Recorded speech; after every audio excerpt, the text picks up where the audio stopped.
Rayuan maut Vena Melinda buat Ferry Irawan luluh, singgung soal pekerjaan. Artis Vena Melinda punya siasat jitu untuk sang suami Ferry Irawan untuk banting setir pekerjaan. Tak terbayang sebelumnya, Ferry Irawan mau menuruti rayuan maut Vena Melinda ibu Verrell Bramasta dan Atala Naufal untuk terjun di dunia politik. Vena Melinda melihat Ferry Irawan punya bakat profesi politikus yang luar biasa.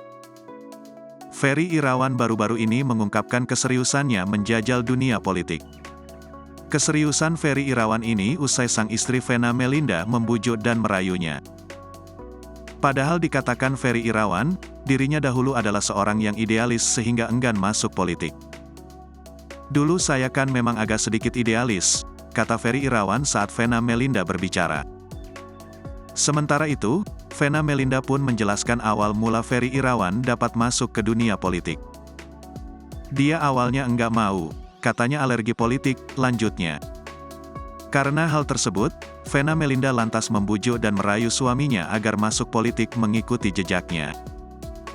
Lebih lanjut, Ibu Verrell Bramasta itu menjelaskan jika sang suami memiliki bakat untuk terjun ke dunia politik. Hal itulah menjadi alasan Vena Melinda berusaha membujuk dan merayu Ferry Irawan.